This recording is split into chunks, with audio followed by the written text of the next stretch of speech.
આ વિસ્તારમાં સવારે ઠંડી પડી રહી છે, બપોરના સમયે ગરમીનો અનુભવ થઈ રહ્યો છે અને તેની વચ્ચે જ્યારે વરસાદી માહોલ જામ્યો છે ત્યારે લોકો એવું સમજી નથી શકી રહ્યા કે સવારે સ્વેટર પહેરવું બપોરે કે પછી બપોર બાદ રેનકોટ પહેરવો તે પ્રકારની સ્થિતિ અત્યારે સુરતમાં જોવા મળી રહી છે।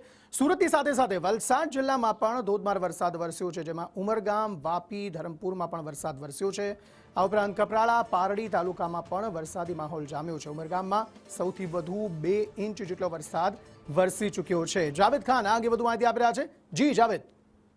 જી, છેલ્લા 2 દિવસથી બપોર બાદ છૂટોછવાયો વરસાદ પડે છે, પરંતુ આજરોજ બપોર બાદ જે છે વલસાડ જિલ્લામાં વાતાવરણ બદલાયું છે અને જે છે ધોધમાર વરસાદ શરૂ થયો। સૌથી વધુ વરસાદ જે છે એ ઉમરગામ તાલુકામાં પડ્યો છે। સાથે સાથે વલસાડ જિલ્લાના તમામ તાલુકાઓ સાથે સંઘપ્રદેશમાં પણ વરસાદી માહોલ છવાયો છે। લોકોને ત્રેવડી ઋતુનો જે છે અહેસાસ થઈ રહ્યો છે।